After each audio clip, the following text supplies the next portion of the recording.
Srila Prabhupada Lilamrta, Volume 4, In Every Town and Village, Around the World, 1968 to 1971. A biography of His Divine Grace A.C. Bhaktivedanta Swami Prabhupada, founder Acharya of the International Society for Krishna Consciousness, by Satsvarup Das Goswami. Chapter 5, A Lot of Ground to be Covered. Indore, December 3rd, 1970. India continued to be like a dream for Prabhupada's disciples, who gazed out the windows as the train moved them through India's unfamiliar rural world. The trackside bushes blossomed in yellow. Mile after mile of irrigated agricultural fields passed by. Wheat, rice, sugarcane, and varieties of dal.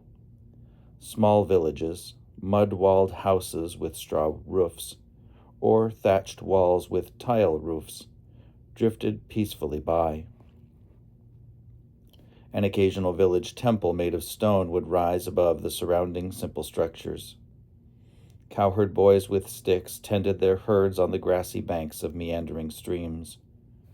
And the grazing cows, the oxen plowing in the ancient fields, the dung paddies drying in the sun for fuel, the smoke rising from the cooking fires, and the smell of the warm earth, all were part of a peaceful, simple way of life the devotees were coming to appreciate through Prabhupada's association.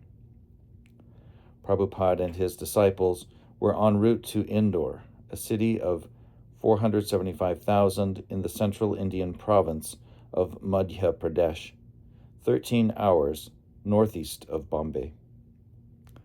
The directors of the Gita Jayanti Mahotsava, a festival to celebrate the teachings of Bhagavad Gita, had invited Prabhupada and his disciples to attend their convention and public meeting. In Indore, Srila Prabhupada and his disciples settled into their quarters near the Gita Bhavan, the site of the Gita Jayanti Mahotsava. The directors of the convention had assigned Prabhupada a bungalow with a lawn and garden, and had provided nearby facilities for his disciples. The devotees toured the grounds of the Gita Bhavan, noting the many swamis and sadhus who had arrived from various parts of India for the Mahotsava. They saw the large pandal and stage, the eye hospital run by the Gita Bhavan, and the diorama exhibit. The diorama exhibit they regarded as the kind of eclectic mixing of spiritual paths that Prabhupada often referred to as hodgepodge. Krishna, Buddha, Jesus, Vivekananda, Ramakrishna, and demigods and animals were all on display. While admiring the energy and imagination that had produced such an exhibit, the devotees questioned the benefit of such a conglomeration. On the first night of the festival, Prabhupada was scheduled as the last speaker. His disciples who sat with him on stage grew bored and restless from the ordeal of so many hours of Hindi speeches. And knowing that these speakers were presenting Mayavad misconceptions, made the evening especially painful. Srila Prabhupada sat sternly and waited, his hand in his bead bag, his head held high, his lips murmuring the Hare Krishna mantra. When Prabhupada finally spoke, he began by explaining that in the West he was spreading the teachings of the Gita as it is. Bhagavad Gita, he said, could be properly understood only in disciplic succession, just as Arjuna, the original student of the Bhagavad Gita, had understood it. The Gita was for the devotee of Krishna and should not be misinterpreted by non-devotees. To misinterpret the Gita, he said, was to cheat in the name of religion. He also spoke strongly against pseudo-incarnations.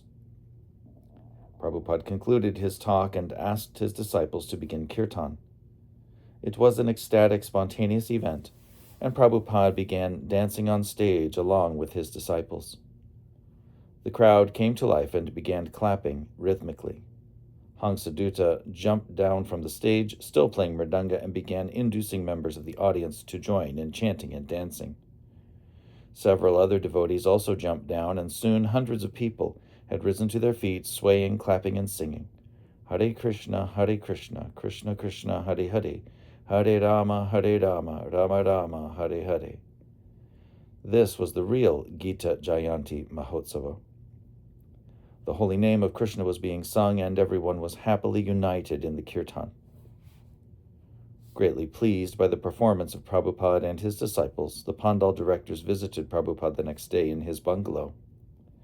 Prabhupada complained at having to wait so long before he could speak. His disciples shouldn't be required to sit through hours of speeches in a language they couldn't understand. When Prabhupada intimated that the speeches seriously deviated from the teachings of the Gita, the director of the Gita Bhavan replied, We do not favor any particular way. Followers of the Shankara school and others also come to our institution. We do not subscribe wholly that Sri Krishna is the sole God or anything of the sort. There is a power behind him. This remark drew fire from Srila Prabhupada. What kind of glorification of the Gita was this if the speakers did not accept Krishna as he is explained in the Gita? The Gita declares Krishna to be the highest truth. Mata paratarang nanyat. Prabhupada advised the directors of the Gita Bhavan to try to understand the meaning of the Bhagavad Gita. The directors did not change their opinion, but they were intelligent enough to see that Prabhupada was a great pandit and saint, and they listened respectfully. Nodding, they said they accepted his point of view. After the men left, Prabhupada continued, They are thinking that there is something beyond Krishna, or that it is the spirit within Krishna that we have to surrender to. But they do not know that the within and the without of Krishna are all absolute, eternal, and full of bliss. Prabhupada said he could see that the organizers of the Gita Jayanti Mahotsava had invited him to draw larger crowds, but they would not make him sit again through all the Mayavadi nonsense, he said. From now on, he would go with his disciples, speak, chant, and then leave. The next night, however, despite promises by the Pandal directors, Srila Prabhupada again had to wait until the end of the program before he could speak and hold kirtan. This night, the crowd was larger than before, and they were clearly waiting for Srila Prabhupada and the foreign sadhus. When Prabhupada's turn came at last, he spoke and then asked his disciples to begin kirtan. During the kirtan, one of the members of the Gita Bhavan gestured to the devotees to jump down into the crowd as they had done on the preceding night. But what had been a spontaneous event the night before could not be artificially staged simply as a crowd pleaser. The man, however, was insistent. He came forward to the edge of the stage, reached up, and began grabbing at the feet of the dancing devotees, trying to pull them into the audience. The devotees became annoyed. Grabbing indiscriminately, the man pulled at one of the women's saris. Srila Prabhupada was also dancing, but when he saw this, he rushed to the edge of the stage, swinging his kartals toward the man's face and shouting, "Stop this!" The man retreated, and Prabhupada and his disciples continued their kirtan. Although little noticed by the crowd, Prabhupada's burst of lion-like ferocity had amazed his disciples. The festival directors were once again pleased with Prabhupada's lecture and kirtan, but Prabhupada sent them word that he would not again sit through the other lectures, waiting his turn to speak. He had wearied of hearing opinions on Bhagavad Gita that avoided the conclusion of Bhagavad Gita, surrender to Sri Krishna, the absolute truth. Some speakers made the Gita an allegory, some said Krishna was not an actual historical personality, and some simply took advantage of the Gita's popularity to put forward their own political or social philosophies. A person with his own philosophy should write his own book, Prabhupada said, not use as a vehicle for his own ideas the Bhagavad Gita, a scripture worshipped by millions and respected throughout the world. Why should a conference under the name Gita Jayanti become a forum for speculative philosophies? Bhagavad Gita states that the Gita itself is the essence of knowledge, meant to benefit the entire world. To misrepresent the Gita, therefore, was the greatest disservice. Prabhupada felt that by sitting through such a program, he and his disciples were tacitly approving the blasphemous speeches. On the third night of the festival, Prabhupada and his disciples came early to the stage, having been promised by the festival directors that they would be first on the program. But when another speaker stood and began his discourse, Prabhupada, followed by his disciples, stood and walked off the stage. The festival director was quite disturbed by this, since most of the audience had come especially for the kirtan. He pleaded with Prabhupada to return, but Prabhupada refused. He did agree, however, to send his disciples every night. They would speak and hold kirtan. Srila Prabhupada's disciples found the morning Bhagavatam class in Indore especially relishable. Not only was the setting intimate, 10 devotees sitting with Prabhupada in his room, but the Bhagavatam story was intriguing, one they had never before heard. We are talking of a Jamil, a Brahmin residing in Kanyakubja, presently known as Kanpur, Prabhupada began, and he narrated the story of a Jamil's life, pausing from time to time to read the Sanskrit text or to elaborate on the story and its lessons. A Jamil, a young Brahmin, had strictly followed the religious principles until he became infatuated with a prostitute. As Prabhupada lectured, he focused on the bogus speakers at the Gita Jayanti Mahotsava. There are so many things to know, but these things are not being discussed here. It is very cheap to do whatever you like. You simply meditate and you become God. So much cheating is going on all over the world. The so-called yogis say, you meditate and as soon as you are realized, you become God. The Bhagavad Gita is being interpreted in so many different ways, and these so-called explanations are being accepted by the innocent public as authoritative knowledge. Someone is explaining that Kurukshetra means this body and Pancha Pandava means the senses. Footnote: the 5 Pandava brothers, pure devotees of Lord Krishna, are referred to in Bhagavad Gita. They were the victors of the battle of Kurukshetra. But this is not explaining. How can you explain the Bhagavad Gita as it is when you do not understand it? Such an attempt is nonsense. In his second lecture, Prabhupada narrated more of a Jamil's life. His leaving his chaste wife and going to live with the prostitute, his adopting illegal means for supporting her, his having 10 children by her and living sinfully until his 80th year. This story took place, Srila Prabhupada said, thousands of years ago. At that time, there was only one Ajamil, but you will find many Ajamils like that at the present moment because it is the age of Kali. Ajamil had great affection for his youngest son, Narayana, and as Ajamil lay on his deathbed and saw the agents of death approaching, he cried out for his son, Narayana. Prabhupada continued his story. He was just on the point of death, so naturally he had affection for his son, so he was calling, Narayana, Narayana, Narayana, please come here, please come here. This is natural. I know my father, when he was dying, I was not at home, so he was living for one day to see me. He was always inquiring whether Abhay has come back, like that. So father's paternal affection is like that, and similarly Ajamil was calling, Narayana, Narayana.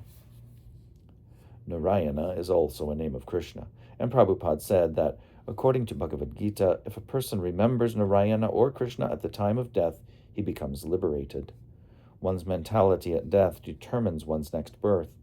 Because the devotee is Krishna conscious, he enters the spiritual world at death, and because the materialist is absorbed in sense pleasure and mental speculation, he has to take birth after birth in the material world.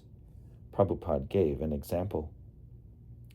One gentleman in Calcutta was a fairly big businessman.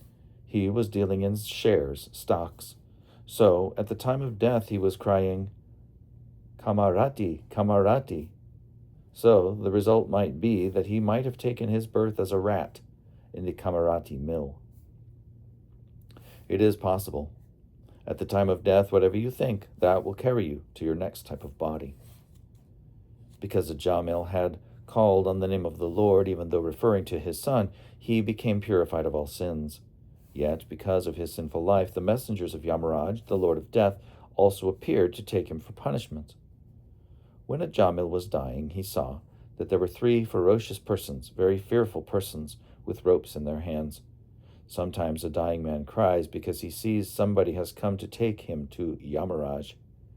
He sees, and he is very fearful. So a Jamil also became fearful. The assistants of Yamaraj have hair very curled, and the hairs on their bodies are standing. Now at the time of a Jamil's death, the assistants of Yamaraj came to take him. Prabhupada paused. We shall discuss sometime again. And he ended the lecture. Prabhupada began making life members in Indore by sending Hang Sadhuta out alone. Hang Sadhuta was inexperienced and even skeptical that anyone would pay the 1,111 rupees. Hang Sadhuta. One day, Prabhupada told me to go to the market with a neighbor and take these books. He had 3 Krishna books, and try to make some life members. Just show them the books, he said, and tell them this is a token of our work. Then ask them to please help our mission by becoming a life member for 1,111 rupees. I was thinking that no one was going to give 1,000 rupees for 2 or 3 books, so I just didn't do anything about it. I just avoided the issue. The next day, Prabhupada gave me the same instruction, but again, I didn't do anything. On the 3rd day, he said I had to go, so I went next door and got a man who took me to the cloth merchants. We went to the shop of the biggest cloth merchant in Indore. The man didn't speak English, so the neighbor who had accompanied me translated. I would say, tell him this, tell him that, and the man would translate everything. After I had exhausted my presentation, I said, now ask him to give a check for 1,111 rupees. My translator relayed the message, and the merchant immediately took out his checkbook and wrote the check. Then we visited another merchant, and the same thing happened. He immediately wrote a check. We went to another merchant, and he also became a life member. So I made 3 life members on the first day, and when I came back and told Prabhupada, he was in ecstasy. By sending disciples and by sometimes going out himself, Srila Prabhupada soon had a dozen ISKCON life members in Indore. Prabhupada, Hang Sadhuta, and Giriraj visited the king of Indore and invited him to become a life member, but the king declined. The devotees were disappointed, and in the car on the way back to the Gita Bhavan, Hang Sadhuta asked Prabhupada, did I say the right thing about the books? My books are like gold, Prabhupada replied. It doesn't matter what you say about them. One who knows the value, he will purchase. Because visitors often asked Prabhupada and his disciples what they thought of various popular spiritual teachers, Prabhupada gave his disciples hints on answering such questions. If the teacher was not a bona fide follower of Vedic scripture, Prabhupada said, the devotee should reply, Swami who? By thus indicating that he had not heard of the particular teacher. He would minimize the teacher's importance. Then the devotee should ask, what is this Swami's philosophy? When the person explained, the devotee should defeat the particular philosophy without attacking the person. India had many Mayavadi gurus. Prabhupada explained, and they often traveled in groups. India had many Mayavadi gurus, Prabhupada explained, and they often traveled in groups from one convention to another. Although each had his particular style, primarily they were interested in chapatis. And for every chapati, he said, there are many Mayavadis, so there is competition. One of Prabhupada's frequent visitors was Vairaghi Baba, an educated man who had visited America and who spoke fluent English. He regularly joined in the kirtan with the devotees, chanting and dancing with them on stage. And when he visited Prabhupada in his room, he behaved with Prabhupada in a familiar way. Too familiar, Prabhupada's disciples thought. But Prabhupada tolerated him. One day, some devotees met Vairaghi Baba at a lunch engagement, and they noticed he was drinking tea. Almost naively and yet with an air of challenge, one of the devotees asked why he was drinking tea. "Oh, I am an Avaduta," Vairagi Baba replied.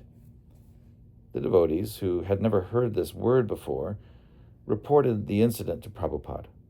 Avaduta.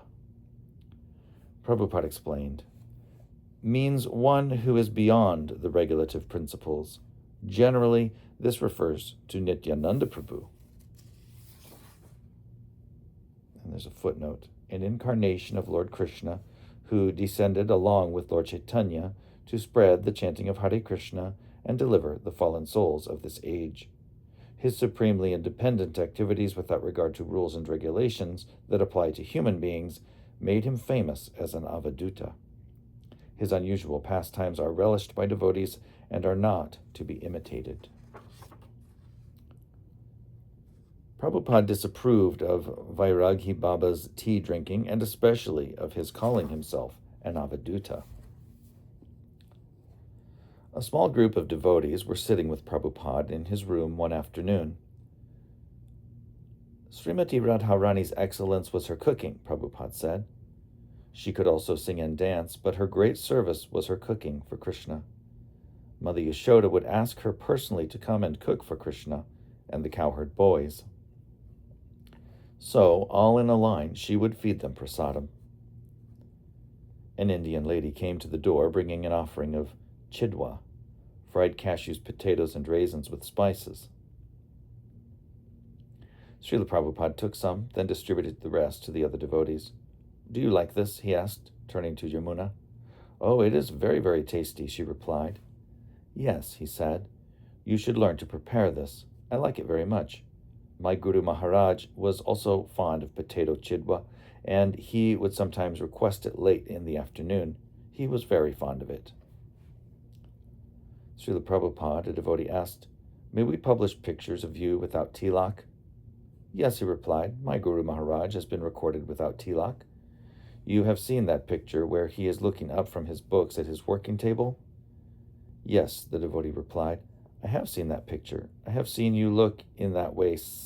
I have seen you look in that very same way, with that very same expression, as in the picture of your Guru Maharaj."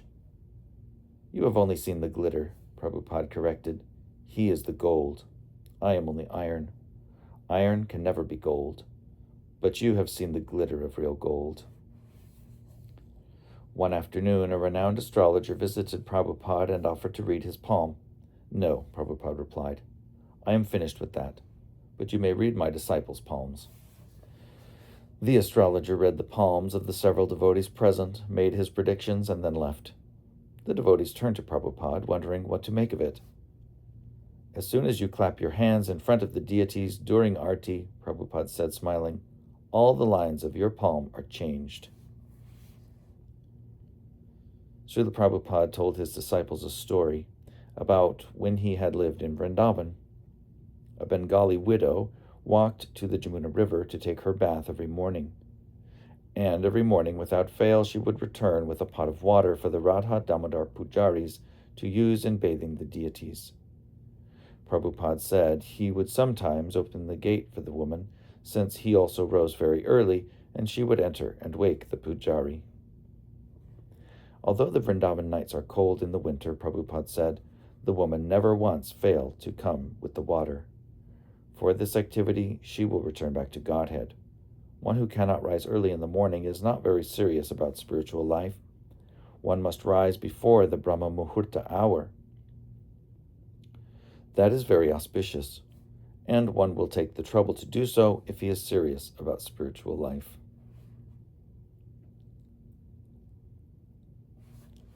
One day, Prabhupada was sitting outside near his bungalow, chanting on his beads, when an unknown man approached, calling out the names of Krishna.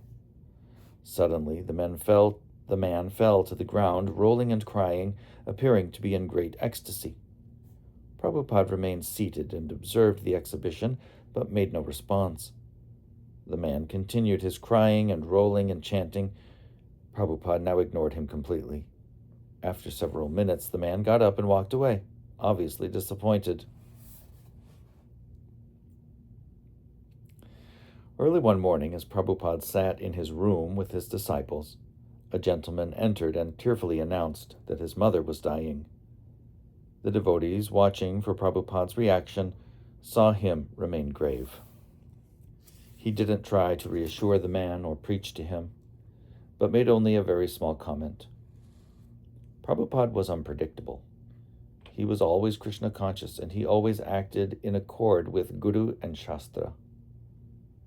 But exactly how he would act in a given situation was unpredictable.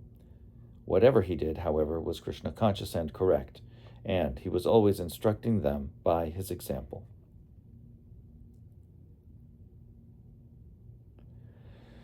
On Prabhupada's last morning in Indore, he continued the story of Ajamil. He explained that because Ajamil had uttered the holy name, he had immediately obtained salvation, even though he had been so sinful. So Ajamil, at the time of his death, just remembered his youngest son, whose name was Narayana. The very name of Narayana has got the full potency of the Supreme Personality of Godhead, Narayana. That is the secret of this Nam Sankirtan movement. By chanting the holy name of Narayana, you immediately contact with the Supreme Personality of Godhead. Nama, the Lord's name, is not material, it is spiritual. Krishna and Krishna's name, there is no difference. Ellipses. In a very appealing voice, Ajamil began to ask his son Narayana, "Please come here, I am dying." He was very afraid of the Yamadutas. Krishna sent the Vishnu Dutas to give Ajamil shelter. The Vishnu Dutas looked just like Lord Narayana, with 4 hands. With a grave voice, they said to the Yamadutas, "What are you doing? Stop, you cannot take this man to Yamaraj." Prabhupada ended his lecture and his stay in Indore. Having accepted an invitation to travel to Surat in the state of Gujarat and hold Krishna conscious programs, he and his disciples would be leaving shortly. Devotees from Bombay would also join them. Prabhupada had come to Indore for the Gita Jayanti Mahotsava, but actually the Mahotsava was but a small part of his preaching in Indore. He had met hundreds of people, made life members and friends. He had touched their lives. His presence in Indore would leave a lasting impression. Baba Balmukund. I've seen many sadhus and great saints in this Gita Bhavan. I saw Srila Prabhupada also in the same place. I was very much impressed by Srila Prabhupada and his preaching. It was because Prabhupada had revealed the reality about bhakti, because he was a pure bhakta, that he could change the people of the West and give them another dress. He could give them another diet. He could entirely change their culture and give them true bhakti. And this was the greatest thing Prabhupada has done. Let the world say as it likes, but he has done a marvelous thing regarding Lord Krishna's bhakti. What Swami Vivekananda, Swami Ramtirtha, and others could not do, Srila Prabhupada has done. It is a marvelous thing. Surat, December 17th, 1970. It was like a dream come true. Thousands lined the street for many blocks while the devotees playing kartals and mridangas and chanting Hare Krishna made their way along. Spectators stood on rooftops or clustered at windows and doorways, while others joined the procession. The police had stopped traffic at the intersections, allowing only the kirtan procession to pass. Their earthen road, freshly swept and sprinkled with water, had been decorated with rice flower designs of auspicious Vedic symbols. Green, freshly cut banana trees adorned either side of the way. Overhead, women's saris strung like bunting across the narrow roadway formed a brightly colored canopy over the kirtan party. Mr. Bagubhai Jariwal, Prabhupada's host in Surat, had advertised the daily parade routes in the local newspapers, and now, day after day, the devotees were holding a kirtan procession through various sections of the city. While more than 20 of Prabhupada's disciples led the daily procession, Thousands of Indians chanted, cheered, and clamored to see, and women threw flower petals from the rooftops. Often the procession would have to stop as families came forward to garland the devotees. Sometimes the devotees would receive so many garlands that their blissful faces would be scarcely visible, and they would distribute the garlands to the people in the crowd. Never before had the devotees met with such a reception. "It is a city of devotees," Prabhupada said. He compared the people of Surat to dry grass catching fire. By nature, they were Krishna conscious, but the arrival of Srila Prabhupada and his Sankirtan party had been like a torch, setting the city spiritually ablaze. The entire population of Surat seemed to turn out every morning, as tens of thousands flocked at 7 a.m. to the designated neighborhood. Men, women, laborers, merchants, professionals, the young, the old, and all the children, everyone seemed to be taking part. Cramming the streets and buildings, they would wait for the kirtan party, and when the devotees arrived, everyone became joyous. Prabhupada attended only a couple of the morning processions, preferring to stay in his quarters at Mr. Jariwal's home. Each morning, Prabhupada would come out onto his second-floor balcony just as the devotees were leaving. Although the mornings were cold and many of the devotees sick, seeing Prabhupada on the balcony offering them his blessings eased their troubles. Prabhupada would wave, and the devotees would set off down the street chanting. The devotees had no special paraphernalia other than mridangas and kartals, no flags, no marching band, no rath cart, just an enthusiastic kirtan party. And there was no official pandal, no sadhu samaj, no Vedanta Sammelan, no Gita Jayanti Mahotsava, just an entire city of Krishna Bhaktas waiting eagerly for the American Hare Krishna chanters. To be worshipped for chanting Hare Krishna was just the opposite of what the devotees had experienced in the West. In Hamburg, Chicago, New York, London, Los Angeles, the devotees had been insulted, threatened with arrests, assaulted, and ignored. Of course, sometimes they had been tolerated and even appreciated, but never honored. The daily Sankirtan outing was exhausting, since the route was long and the stops frequent. Many of the devotees had sore throats from singing, and the usual digestive upsets persisted. But the devotees took everything as the mercy of Lord Chaitanya, who was allowing them to engage a whole city in his Sankirtan movement. 20 devotees from the West had just arrived in Surat, as had an American photographer, John Greiser, on assignment for Asia Magazine. John went out every day to shoot the kirtan processions, and as he did, he felt himself becoming caught up in something much greater than a mere photo assignment. The people of Surat, who considered themselves Krishna Bhaktas at heart, saw Prabhupada as a great saint, and they saw his disciples, in whom they found the true Vaishnava qualities, as saints also. The devotees' dress, behavior, and way of life showed pure bhakti yoga, and their kirtan was genuine worship of the holy name. By honoring the Lord's devotees, the people of Surat knew they were honoring Lord Krishna himself. Devotion to Krishna was the heart of their own culture, yet they had never expressed it to such a degree as now. After several days of kirtan processions, the mayor of Surat, Mr. Vaikunta Shastri, closed all schools and proclaimed a holiday throughout the city. Everyone was now free to celebrate the mercy of Lord Chaitanya and chant Hare Krishna. Signs throughout the city read in Gujarati, "Welcome to the American and European devotees of Krishna," and "Welcome to members of the Hare Krishna movement." The devotees felt tired and blissful as they returned to Mr. Jariwal's home, and Prabhupada was waiting for them. As soon as they saw him, they all bowed down. Chidananda. Prabhupada was at the foot of the stairs greeting us. We were in complete bliss, with flower garlands all over us, big smiles on our faces. We were very happy that we had been so well received. It was as if Prabhupada was standing there saying, "Just see how wonderful this Krishna consciousness is. Just see how happy you are." He was standing there smiling. He was so happy that we were happy. The devotees were not alone, however, as they returned to Mr. Jariwal's home, for hundreds of Indians thronged behind them, eager to see Srila Prabhupada.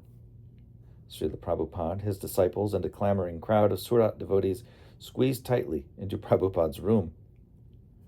The guests, those who got in, inquired about ISKCON and its activities, while those outside pushed to get inside. The crowd around the house grew so great that traffic couldn't pass. While Prabhupada continued to answer questions inside, the crowd outside grew larger and more restless.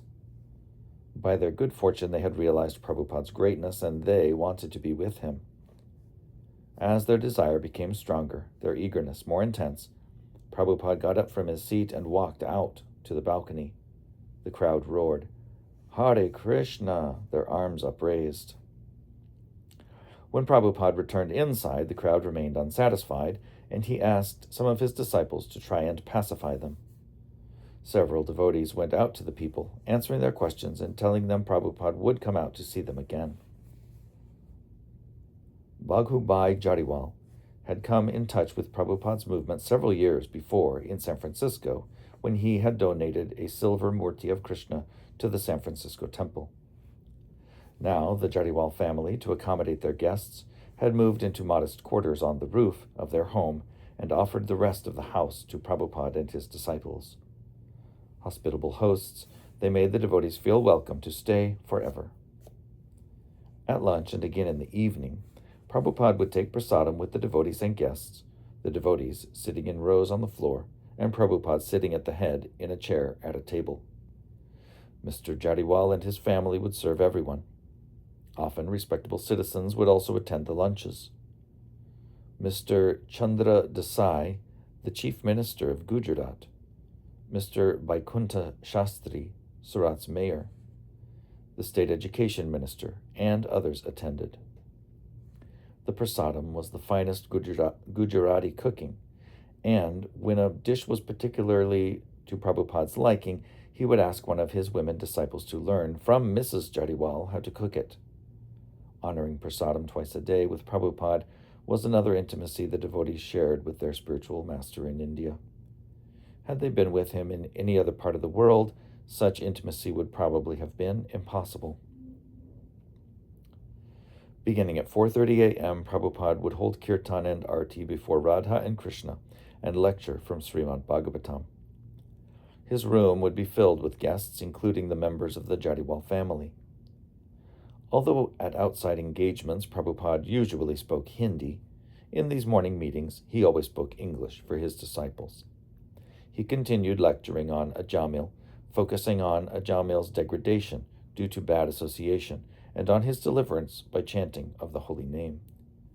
To Srila Prabhupada's disciples, who were all aspiring to chant Hare Krishna purely and go back to Godhead, these topics were urgently relevant. He was speaking of them. Anyone who utters the name of Krishna is immediately freed from all sinful activities. That is the power of Krishna's name. The difficulty is that after being freed, we again commit mistakes. Krishna's name has got the power. As soon as you utter the name, you immediately become freed from all contaminations.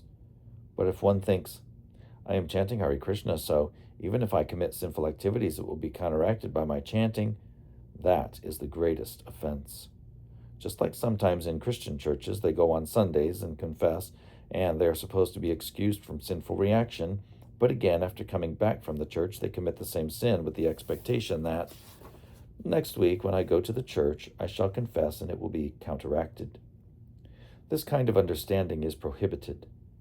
If you accept spiritual life and at the same time go on committing sinful activities, then you will never be able to progress. Prabhupada's outdoor evening engagements were well attended. The city officials made one of Surat's main intersections a festival site, rerouted all traffic, and set up a stage and sound system. Thousands would gather nightly. The crowd was sometimes so large and excited that Prabhupada would have difficulty speaking above the noise, so he would hold a kirtan. In the quiet that followed, he would have one or two of his disciples speak. Then he would speak. If the audience again became noisy, he would again say, "All right, let us have kirtan." Or sometimes he would simply sit and distribute bits of crystallized sugar candy to the thousands who approached him to touch his lotus feet and take a piece of prasadam. Giriraj. All the area around this block was completely packed with people. They were all mad after Srila Prabhupada and Krishna consciousness. Although a very big area, still, people were occupying every space available, perching on rooftops, looking out windows, sitting on odd cement boulders or blocks scattered here and there. Everything about Prabhupada's program was completely satisfying to everyone. The old people liked it because there was the saintly figure of Srila Prabhupada with his young foreign disciples. And the intellectuals liked it because Srila Prabhupada was giving such sound philosophy. And the children liked it because they could run and dance and join in the kirtan. Madhuri Dasi. At one program, they mobbed us, so we couldn't even get out of the cars. They were so eager to see Srila Prabhupada. There were so many people. Prabhupada said, "All right, the next night will be a night for ladies only."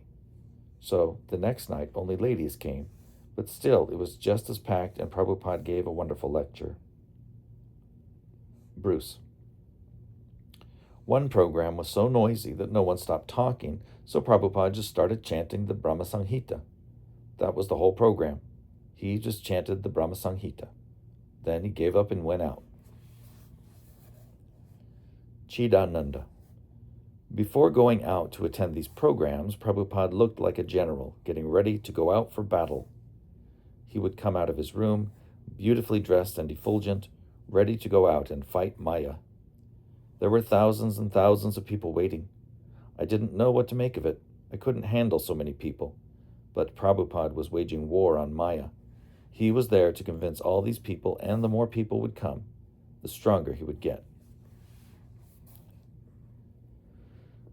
Prabhupada preached in the outlying villages also. He would ride in a car with Mr. Jariwal, several disciples, and his Radha Krishna deities to Bardoli, or Mayol. The village dwellings were made of baked mud with straw roofs and cow dung walls and floors. For Prabhupada's visit, the villagers drew rice flour designs on the ground outside their houses and lined their lanes with clay pots, plantain leaves, and coconuts. Mr. N.D. Patel. The people in my village were much impressed by the presence of Prabhupada. They used to say that he has done miracles by chanting. He is a miracle saint, no doubt, people were saying. So many Western people have become devotees just by chanting the name of the Lord. The people were very much impressed by Prabhupada's practical way of bhakti. In his lectures, Srila Prabhupada created such a good impression, not only on Vaishnavas, but so many Christians, Parsis. Even some Mohammedan friends started believing in Lord Krishna as the universal Godhead. With regards to all the saints, nobody has been able to spread this philosophy like this in the past. In our village, we are already Vaishnavas, of course, but we used to believe in Suryaji, Durga, Thakuraji, and all these things. But after Prabhupada's explanation of what is Gita, what is Lord Krishna, we are chanting Hare Krishna, Krishna Krishna, Hare Hare, Hare Rama, Rama Rama, Hare Hare.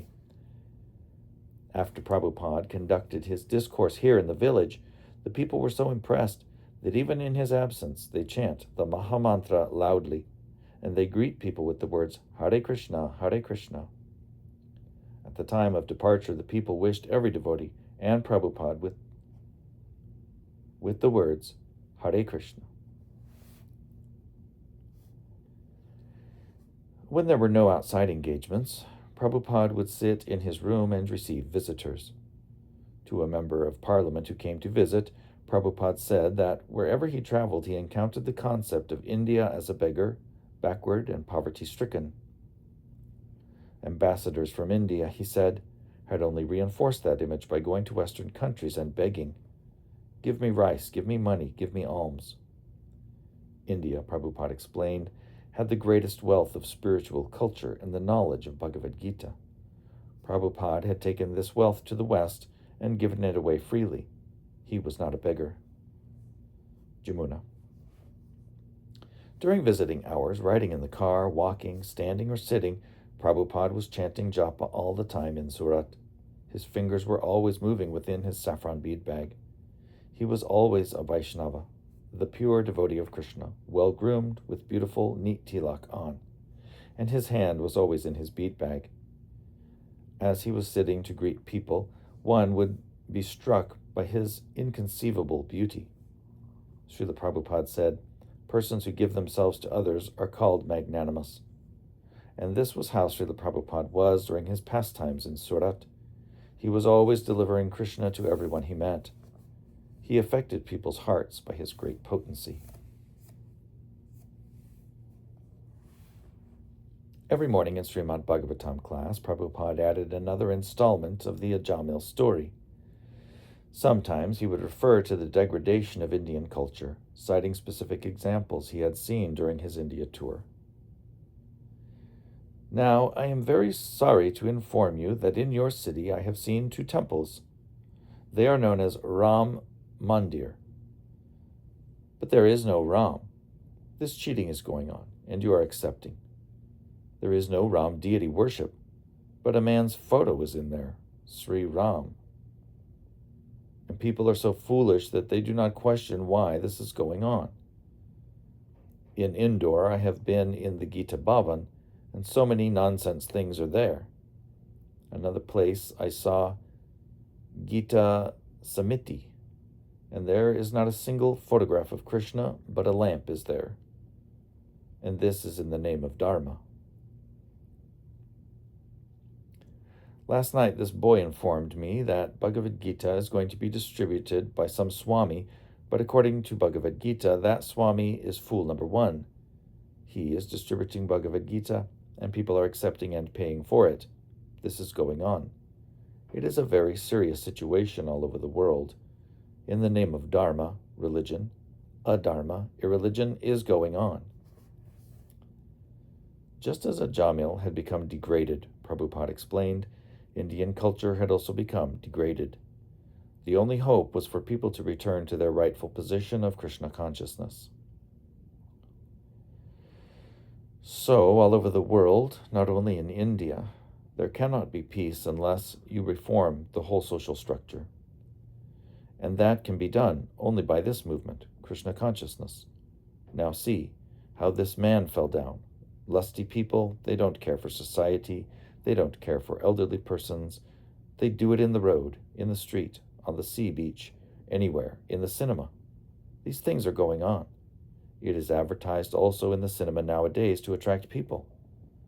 Formerly in India it was not so, but they are introducing all of this nonsense to make people more lusty. To become lusty means he is going to hell. If you want to open the door to your liberation, then you should engage yourself in serving the Mahat, the pure devotees. If you want to open the door to the hellish condition of life, then you mix with those who are too much attached to women. He spoke of the slaughterhouse and continued to decry the public display of illicit sex. Regarding illicit sex, he said that what had been a rare incident in the time of Ajamil was now a common affair. How can young people protect themselves? They are not trained up. This Ajamil was trained up, and yet he fell down. I saw in many parks, such as Golden Gate Park, within the cars the young boys and girls. Ellipses. Now, here it is said that this behavior is expected of the Shudra, not from the higher castes. So, just try to understand. They are thinking that they are becoming advanced, but they are not becoming advanced. They are becoming degraded. The whole world is degraded, and India is also imitating their degradation. How, by degraded association, one becomes himself degraded, that this story will reveal. Prabhupada had accomplished in Surat what he had intended. He had given the holy name and the people had embraced it. The people of Surat, though not prepared to alter their lives radically and live as ISKCON devotees, appreciated that Prabhupada had turned Westerners into devotees of Lord Krishna and that he was teaching the pure message of the scriptures and chanting Hare Krishna. They had responded to Prabhupada not out of a dogma or ritual, but out of an appreciation of the importance of spiritual life and a recognition that Prabhupada and ISKCON were genuine. For Prabhupada's disciples, the visit to Surat had given them a glimpse of what the world would be like if everyone was a devotee. Allahabad, January 1971. Kumbh Mela is the greatest congregation of human beings on earth. Every 12 years in Allahabad, sadhus and pilgrims from all over India gather at the Triveni, the confluence of the three holy rivers, Ganges, Jamuna, and Saraswati. And at an auspicious time that assures the worshipper liberation from the cycle of birth and death, as many as 15 million people enter the sacred waters. A smaller version, the Magha Mela, takes place annually during the month of Magh, December-January. January of 1971, however, happened to fall halfway through the 12-year cycle from one Kumbh Mela to the next, and the Mela was known as Ardha Kumbh Mela. Millions would attend, and Srila Prabhupada decided to take advantage of the opportunity and attend the Mela with his disciples to preach. While his disciples took the train from Surat to Allahabad, Prabhupada, accompanied by Tamal Krishna, Hansaduta, Nandakumar, and others, went briefly to Bombay and then to Calcutta, where he satisfied himself that his shipment of books from Dai Nippon was safely stored at a Scindia warehouse. He also purchased 24-inch brass Radha Krishna deities to take with him to Allahabad. On January 11th, he wrote, quote, "Tomorrow morning we are going to Allahabad to attend the Ardha Kumbh Mela festival. We shall be going all 40-strong devotees, and there are an expected 7 million going by there also for the month of Magh." Unquote. About 25 devotees had taken the train from Surat to Allahabad, and others, newcomers from the U.S. and England, would soon be arriving. After a 23-hour train ride, the first group arrived. As they disembarked, they could see only fog. With the address of a brahmachari ashram where they were to stay until they could pitch their tents at the Mela site, they started forward.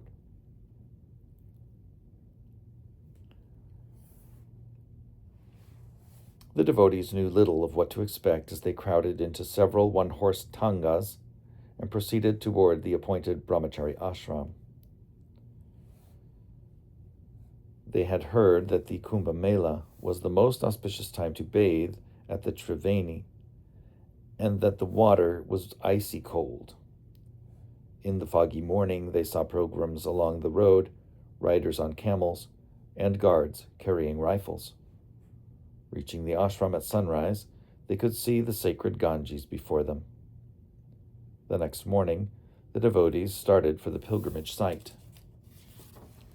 joining the stream of pilgrims funneling toward the Triveni.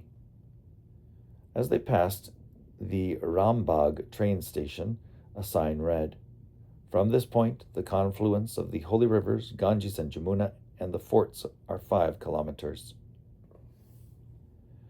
Riding in bicycle rickshaws, the devotees merged with the moving tide of pilgrims, and soon they saw before them, on what 1 week before had been an empty plain, a city of tents. From the small tents, big tents, and giant pandals, with flying flags, rose a dissonance of sounds. Music, loudspeaker announcements in different languages, bhajans, and the hum of prayers.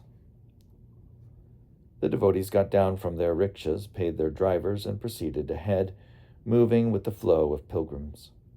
As they walked, the ground transformed from grass to sand to mud, and the amplified music and the din of mantras and chants increased. The entire way was lined by beggars with leprosy, elephantiasis, and deformities. The Mela committee had given ISKCON a good location near one of the entrance gates, and a few of the experienced devotees engaged workers in setting up the tents. ISKCON's pandal was large and brightly colored, with 3 smaller tents close by, one for the men, one for the women, and one for Srila Prabhupada. A flimsy shack of corrugated tin served as a kitchen. Prabhupada was to arrive the next day, and the devotees worked quickly putting down hay and rolling out daris, large carpets of coarse cotton fabric. The devotees would have to build their own fires, gather their own vegetables, wash their own clothes, and do everything for themselves, all in the middle of a cold, barren sand flat. It was a far cry from being served like princes at a life member's home. The devotees were in the midst of a great religious festival and human spectacle, and without Prabhupada, most of them were bewildered by the strange sights and sounds. Yogis sat all day in the same posture, while crowds stood watching. Trident-carrying Shaivites with simple red cloth Rudraksha beads and matted hair sat smoking ganja.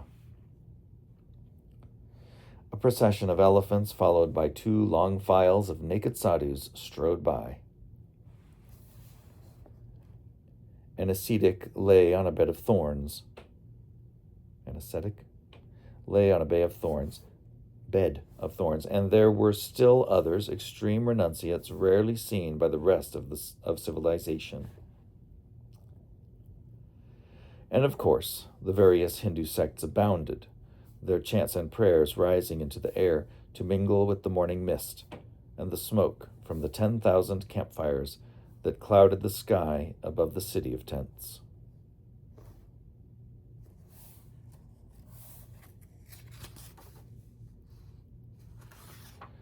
When Prabhupada arrived at the ISKCON camp the next day, the devotees were ecstatic. Eagerly, they began to tell him of the bizarre sights of the Mela. One of them mentioned a guru riding on an elephant and added, "Actually, you should ride on the elephant." "No," Prabhupada replied. "I would put Radha and Krishna there." Prabhupada's presence reassured his disciples, reminding them that spiritual life was neither exotic nor bewildering, but simple and practical. In Prabhupada's presence, the devotees' attractions to mystic yoga, Vedic rituals, and material blessings and benedictions vanished. They accepted that great spiritual benefit awaited the pilgrims at the Mela, but as Prabhupada had said, to go to a holy place means to find a holy person and hear from him. A place is holy because of the presence of the saintly persons. The devotees understood, therefore, that the greatest spiritual benefit lay in hearing from Srila Prabhupada. Sitting in his tent with his disciples, Prabhupada explained the significance of Ardha Kumbh Mela. For millions of years, he said, this had been among the most sacred places in India. During the appearance of the tortoise avatar, when the demons and demigods had been churning immortal nectar, a drop of that nectar had fallen here. Since then, every 6 and 12 years, certain auspicious planets form a jug, and this jug, filled with immortal nectar, is said to pour that nectar upon the Triveni. Lord Ramchandra and Hanuman appeared here in Allahabad, and here Lord Chaitanya taught Rupa Goswami the science of devotional service. Prabhupada said he had also lived in Allahabad with his wife and family, and Srila Bhaktisiddhanta Saraswati had initiated him at Allahabad's Rupa Goswami Gaudiya Math in 1932. As for the Melas, anyone who came and bathed at the auspicious times when the prana was pouring down from the heavens was guaranteed either promotion to the heavenly planets or liberation. John Greiser. I talked with other so-called gurus, and they were very impersonal. They didn't seem to care so much for persons, especially Westerners. They had a dislike, sort of a disdain, even though occasionally some of them would have a Western disciple. Prabhupada was completely different. He didn't seem so much concerned about externals, but was very concerned about a person's philosophy, his consciousness. And of course, he always tried to inject Krishna consciousness into everyone he met. Prabhupada said that although most of the saints and sadhus present were inauthentic, many were perfect yogis, some of them 300 and 400 years old. These yogis from remote parts of India would come out for the Mela and then return to seclusion. I have personally seen, he said, that they take bath in the Ganges and come up in the 7 sacred rivers. They go down in the Ganges and come up in the Godavari river.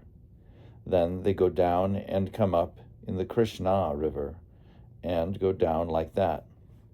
The devotees therefore should respect everyone who attended the Mela. So actually it's true, one of the devotees inquired, that just by bathing here they are liberated? Yes, Prabhupada said, it's true. They come here for liberation. But we have not come here for liberation. We have come to preach. Being engaged in Krishna's unalloyed devotional service, we are already liberated. We are not interested in liberation. We have come to preach devotional service. When Prabhupada rose early the next morning, the temperature was near freezing. His tent had no heat. He walked to the pandal to lead the kirtan at Mangalarti, and as he sat on his Vyasasan, a disciple handed him a quilt, which he wrapped around himself. To rise and bathe in such cold was difficult for most of the devotees. A few went to the Ganges, others bathed at a nearby pump, and some refused to get up at all. Giriraj. The program was very rigorous. Because it was bitterly cold at night, and we were expected to get up at 4 o'clock in the morning and bathe and attend Mangalarti. So, a few staunch devotees like Tamal Krishna and Hansa Duda got up early, by 3 or 3:30, and walked all the way from our camp to the Ganges to take an early morning bath. But those of us staying in the brahmachari tent were not so staunch, and generally, when it was time to get up at 4 o'clock, it was so cold out that we preferred to remain in our sleeping bags. Srila Prabhupada also started to notice that some of us were coming late to Mangalarti and that some of us were not coming at all. Prabhupada became very upset about this, because he knew how important Mangalarti was for us. So one morning, although he was a little frail in health, he got up at 4 o'clock and came out in his gangsha, sat down under the pump, and took that ice-cold bath early in the morning, just to encourage us to get up, bathe, and come to Mangalarti. That had a very profound effect on all of us, and we felt so ashamed that we just couldn't sleep late anymore. After Kirtan, Prabhupada lectured on Srimad Bhagavatam, resuming the story of Ajamil. This particular story, with its glorification of the Lord's holy name, seemed especially relevant. The holy name was so powerful that by chanting only once, Ajamil had been saved. Chanting, therefore, was far more beneficial than the prana coming down from the constellations. Dawn came and the sky lightened, but only barely. A damp, heavy fog from the river, mingling with the smoke from the campfires, clung to everything. Rain began to fall. The devotees were unprepared for this weather. With food hard to get and cook and toilet facilities the crudest, the devotees wondered how they would last for the scheduled 2 weeks. Prabhupada, however, who shared with his disciples all these austerities, remained transcendental and apparently unaffected. If the sun peeked through the clouds, he would sit outside and take his massage. Then he would bathe himself, sitting in his gangsha, dipping his lota into warmed Ganges water and pouring it over his body. He seemed so content, the devotees took heart. He wasn't complaining, so why should they? Early in the morning, Prabhupada took the devotees out chanting. He wore his gray woolen chadar and his Swami hat strapped under his chin, and his disciples dressed in the warmest clothes they had, sweaters, hats, chadars. Prabhupada led the party as they weaved and wandered through the densely populated tent city. The kirtan was a joy to the other pilgrims. Ironically, amid such an exotic gathering of yogis, renunciants, naked sadhus, and the like, Prabhupada and his disciples created the greatest stir. And they were preaching. Although other groups were uttering mantras or lecturing in their tents, there was nothing else like this. This was the only Sankirtan, and everyone welcomed it. With Prabhupada stately but joyful at the head, the procession grew, and Indians joined the Western sadhus in chanting Hare Krishna. Prabhupada sent the devotees out on Sankirtan each morning. As the kirtan party roamed from camp to camp, many pilgrims would run up offering prostrated obeisances, money, and respect. With strong, experienced street kirtan drummers and chanters like Madhudwisha, Dinanath, and Hangsaduta leading the chanting party, the devotees would forget the cold and the austerity. Prabhupada stressed the importance of chanting. Always there must be kirtan, he said. Philosophy and lectures would not be as effective at such gatherings because the common people would not understand. Lord Chaitanya had never lectured in public, but always he had held kirtan. As a result of the devotees' kirtan, thousands would stream into ISKCON's large pandal to see the Radha Krishna deities and take prasadam. ISKCON had the only Krishna deity at the whole Mela, and thousands would line up to see him. Prabhupada would speak in English in the morning and in Hindi at night, and his evening kirtans in the pandal became a great success. The Western sadhus, with the women and the little child, were a great curiosity to behold. Prabhupada also arranged for mass prasadam distribution, and he assigned Revati Nandana,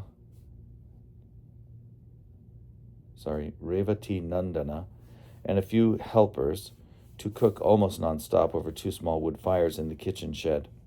Some nights the devotees would cook vegetables and halva or vegetables and puris for as many as 700 people. ISKCON's impact on the Mela pleased Prabhupada. Quote, "In the meantime, our program for touring India has been going with all success in every place we are invited. Now we have come to the Ardha Kumbh Mela at Prayag, Allahabad, and we have got undisputed prominence amongst all groups here in the large gathering." Unquote. Srila Prabhupada's lectures on Ajamil gave life to the cold and sometimes sick devotees. This opportunity to hear from Prabhupada was the reward for all their austerities. In such morning class, Prabhupada continued to stress the importance of chanting the holy names purely. The purification of one's chanting Hari Nam means as soon as you chant the holy name of Krishna, you will see the form of Krishna, realize the qualities of Krishna, remember the pastimes of Krishna. That is pure chanting of Hare Krishna mantra.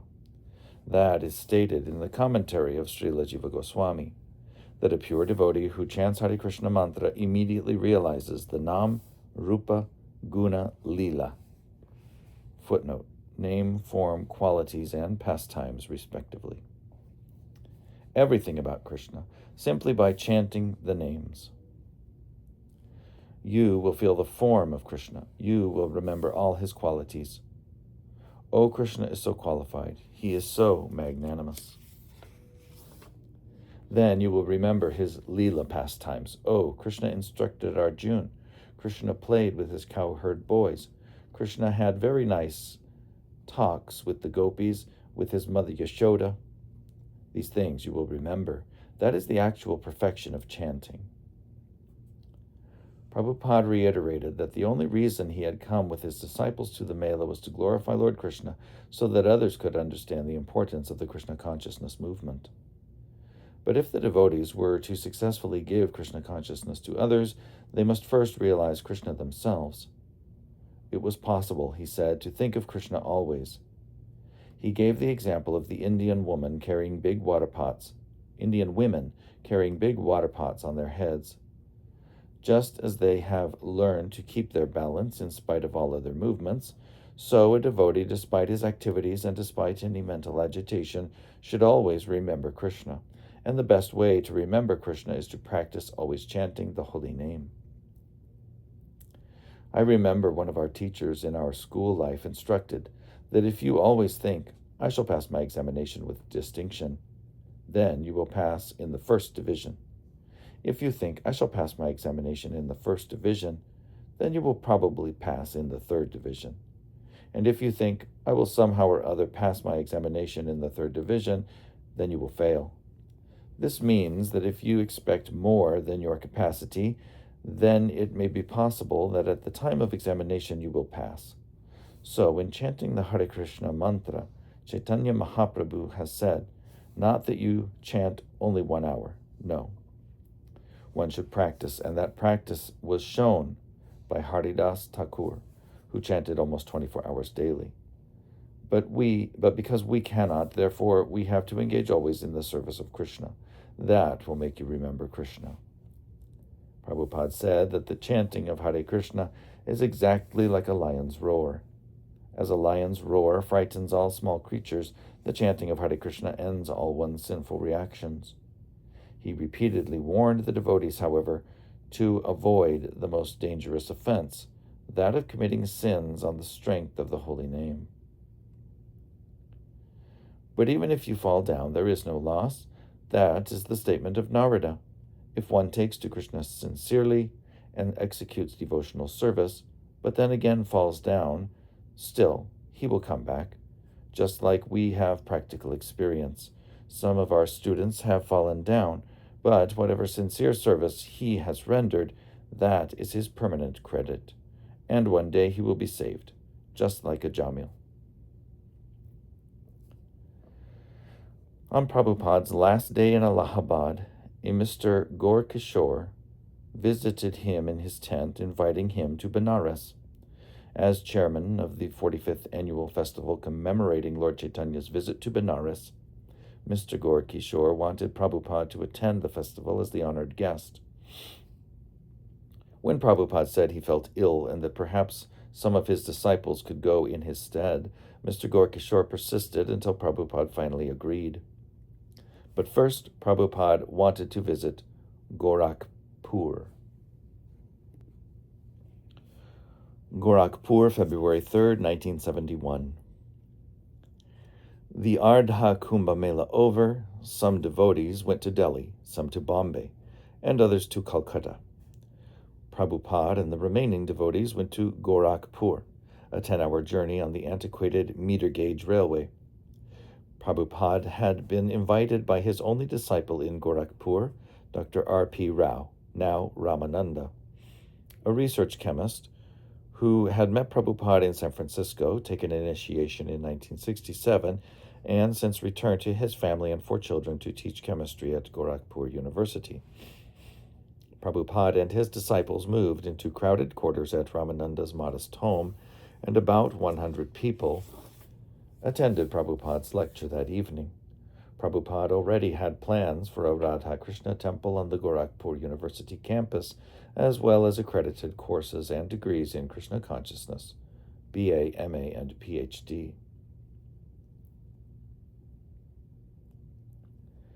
He envisioned graduates going out to teach Krishna consciousness in schools, colleges, and temples all over the world.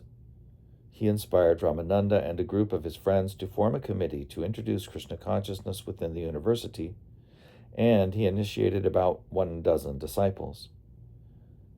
Since they all professed to be following the rules against illicit sex, intoxication, and gambling, and had been lifelong vegetarians, he waived the usual 6-month trial period. He asked them to chant 16 rounds daily and to make their city Krishna conscious.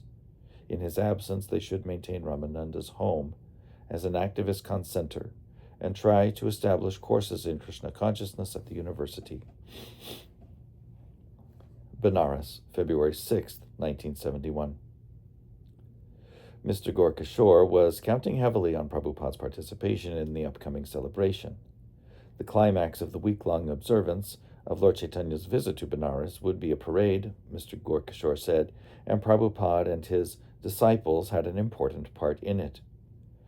Newspaper articles, handbills, and loudspeaker carts had announced throughout the city the presence of Srila Prabhupada and his foreign disciples.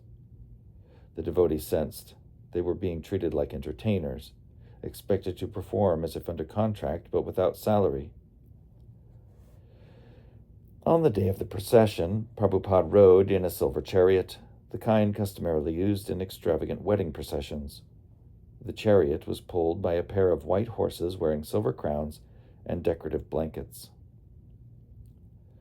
The leading float in the parade bore a six-foot statue of Lord Chaitanya in yellow neem wood. Next followed a file of decorated elephants. One elephant carried a banner reading Harer Nam Eva Kevalam. One carried actors dressed as Lord Ram and Sita.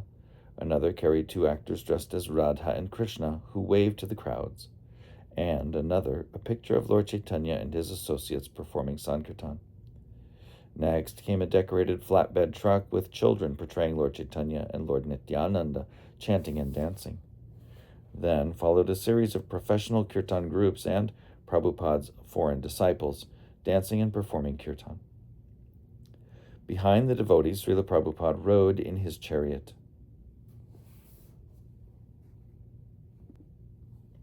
On either side of the chariot walked a devotee fanning Prabhupada with a chamara whisk, while Prabhupada sat with his right hand in his bead bag, his left hand on his cane.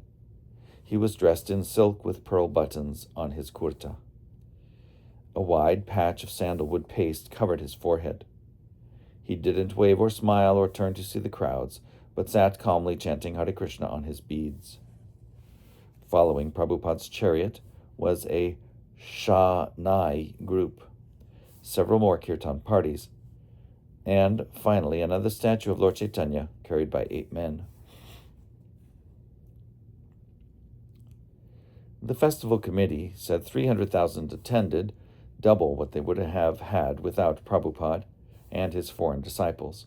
The procession was over, however, and as the star attraction, Prabhupada had made his appearance and drawn a large crowd, and now nothing more was required. He felt tired.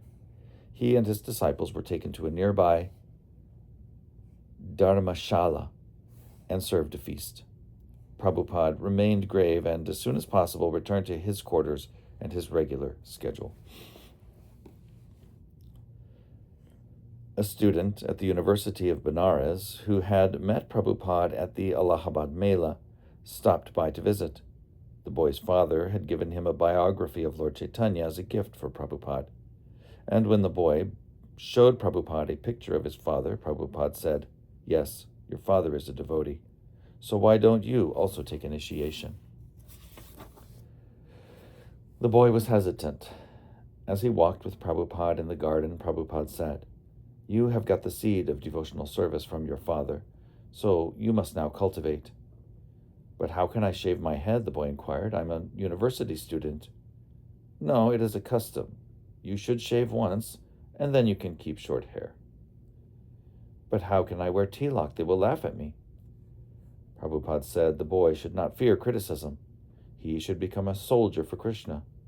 Just as the government honors its valiant soldiers, Krishna rewards a devotee who accepts difficulties and criticism on his behalf. "What about Guru Dakshina?" the boy asked. "Guru Dakshina is just a formality," Prabhupada said. "It was a custom in olden days that when someone gets initiation, he goes to the various homes. It is a sign that you have become a servant of your guru. You are prepared to beg alms for your guru. It is whatever you give." The boy returned home and told his father. The next day was an auspicious day. His father said, the appearance day of Lord Nityananda, a good day to receive spiritual initiation. So the next day, on Nityananda Trayodashi, Srila Prabhupada initiated the boy, giving him the name Niranjana Das. When Prabhupada asked Niranjana if he had any questions, Niranjana said he wanted to know his eternal relationship with Krishna. Was it as servant, as friend, as parent? Prabhupada replied that servitude was the common ground in all transcendental relationships with Lord Krishna. By chanting Hare Krishna, Niranjana would become more and more purified and realize more and more his relationship with Krishna. Niranjana asked how he would understand his relationship. No, don't jump, Prabhupada said. You have some Shraddha, faith, from your father, and now you are associating with devotees and chanting. Gradually you will realize. Niranjana agreed to be patient. Prabhupada asked Niranjana to arrange a lecture for him on campus, and Niranjana, with the help of his uncle, a philosophy professor, got Prabhupada a speaking engagement for his last morning in Benares. On the day Prabhupada was to leave, he met with John Greiser, the American photographer, traveling with him and his party since Surat. John, who had shaved his mustache and thought a lot about his future, came to say goodbye until Bombay, where they would meet again in a few weeks. John found Prabhupada in the courtyard, enjoying the sunshine and eating gur, date sugar, from a clay pot. Prabhupada asked that the pot be broken and distributed to John and the other devotees present. And while John sat licking gur from a piece of clay pot, Prabhupada talked about his boyhood in Calcutta. John. Prabhupada was talking in his accented rhythmic English about his boyhood days in Calcutta, and he described a gracious city before the crowding and squalor of today. As a schoolboy, he had seen splendid Victorian buildings of white marble, surrounded by stately lawns and trees. Suddenly, Prabhupada looked over at me and laughed. So, John, he said, I think Krishna has captured you. I agreed. I had known it for quite a while, but now Srila Prabhupada confirmed it. When Prabhupada was leaving Benares to return to Gorakhpur, many of his disciples went to the wrong train station. While Prabhupada and a few followers waited at the correct train station, Kaushalya asked him, How did you like it here in Benares, Srila Prabhupada? It is all right, he said indifferently. Did you have a nice rest? She asked, trying to think of some positive aspect of the visit. Rest I can have any time, said Prabhupada, but I like to be with my devotees.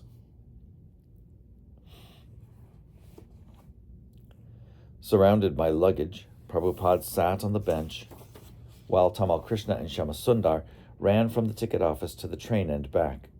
The train would leave soon, but where were the other devotees? Prabhupada watched as his spiritual sons argued with the conductor, telling him the train couldn't go until the other devotees arrived. They do not know what they are doing, Prabhupada said, and he smiled. Gorakhpur, February 10th, 1971. On hearing that Prabhupada wanted to preach in Gorakhpur, Hanuman Prasad Padar, eminent head of the Gita Press Publishing Company, offered one of his properties, a 2-story house, his former residence, known as Krishna Niketan.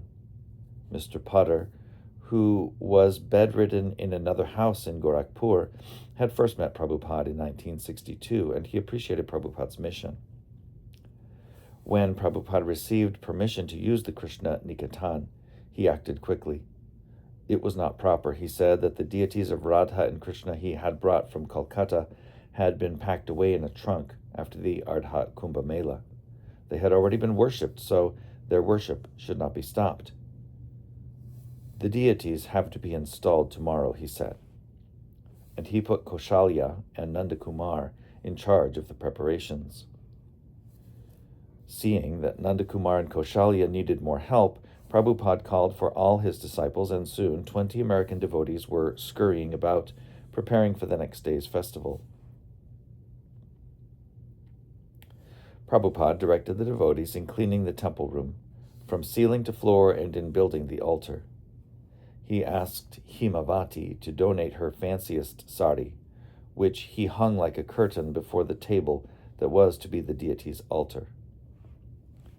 The altar needed a backdrop, he said, and while Kaushalya stood on the table, he handed her pieces of colored fabric to arrange against the wall.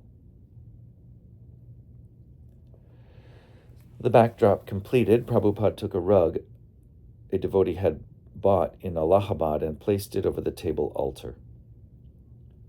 That night, Prabhupada surveyed the temple room. "Oh, it is very nice," he said. He retired to his room, and 2 devotees stayed up all night sewing clothes for Radha and Krishna. The next morning, the deities were placed on the altar, and the devotees resumed their worship, offering them prasadam and arti 6 times a day. The devotees were living in an ISKCON temple atmosphere for the first time since they had arrived in India, and their lives became regulated and secure. The weather warmed, and the devotees, many of whom had exhausted their health in Allahabad, felt relief. The Gorakhpur temple was situated on several acres of agricultural land outside the city. It was a peaceful place. During the day, Prabhupada would rest as the sunshine came through the window and warmed his body. In the evenings, guests would come for kirtan and Prabhupada's lecture. Speaking on the 6th canto of Srimad Bhagavatam, Prabhupada referred repeatedly to Sridhar Swami's commentary from the 12th century. Sridhar Swami said that simply by chanting without any regulative principles, one becomes liberated. So how is that? Sridhar Swami replies also that there are regulative principles. The idea is that chanting of the holy name is so powerful that it can immediately liberate the chanter. But because we are prone to fall down again, therefore there are regulative principles. Morning, noon, and evening we should daily chant Hare Krishna mantra with devotion and faith. By doing this, one can avoid volumes of miserable conditions of life simply by chanting. So one should be so much careful and faithful. You should know that as soon as you are chanting, Krishna is dancing on your tongue. Therefore, how much careful and respectful we should be. Each night, Prabhupada would take the commentaries of Sridhar Swami as his text. So, Sridhar Swami gives this example, that without knowing that there is a very nice medicine, a man takes so many thousands of medicines. Similarly, the great stalwart leaders of religious principles, without knowing this Hare Krishna mantra, take so many troublesome ritualistic ceremonies. Actually, there is no need. The whole thing is, Sridhar Swami is giving the stress very strongly, that you can simply chant Hare Krishna mantra without understanding any ritualistic ceremonies. Sridhar Swami's commentary was filled with quotations from various scriptures about the supreme benefit of chanting the holy names of Krishna. Then, Sridhar Swami says, Akhila cheshtitam. That means that any endeavor for pushing on Krishna's glories, that is as good as chanting the holy name. When you go out for canvassing, for pushing on this movement, people might think that you are not chanting. But suppose you are canvassing for a life member. That topic is also as good as chanting Hare Krishna mantra, because it is Akhila cheshtitam. One's life must be dedicated simply for Krishna's service. Speaking before his Indian audiences, Srila Prabhupada also told about his preaching in the West. One evening, he gave a personal history describing how his spiritual master, on their first meeting, had immediately told him to preach Lord Chaitanya's message to the English-speaking world. At that time, I argued with him that we are a dependent nation, and who is going to hear about our message? So he defeated my argument. Yes, he was a learned scholar. So what I was a tiny boy, so I agreed that I was defeated. Prabhupada laughed softly. Prabhupada told about his business years in Allahabad and how he again met his spiritual master and became initiated. He told of starting back to Godhead in 1944, of taking sannyas, and of finally traveling to America in 1965. He mentioned his struggles in New York City and how the first boys had joined him when he started his movement in a storefront on 2nd Avenue. So practically, we began work from 1968. In 1966, I started, but in 67, I became very much sick. So I came back to India, and again I went there in 1968. Practically, this propaganda work began vigorously from 1968. From 68, 69, 70, and this is 71. So 3-4 years. All these branches have grown up, and now, practically throughout the whole continent of Europe and throughout America, they know what is Hare Krishna movement due to our propaganda. Early each morning before sunrise, Prabhupada would sit in the temple room before his disciples and lecture from Srimad Bhagavatam. And each morning the lights would go out, leaving everyone in darkness. It was a typical Indian power failure, and Prabhupada would stop lecturing while a devotee lit 2 candles by his Vyasasan and 2 candles on the altar.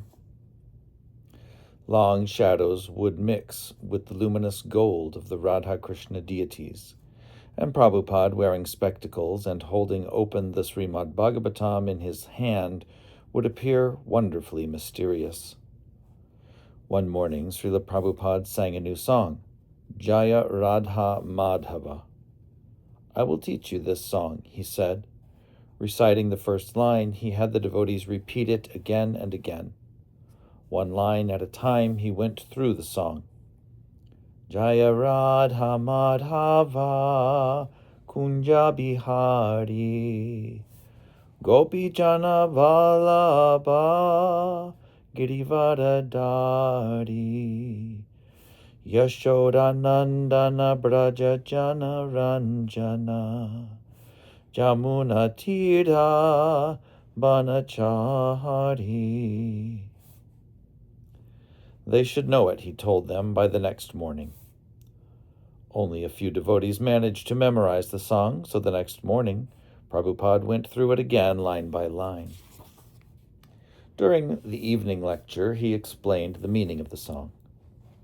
Jaya Radha Madhava Kunja Bihari.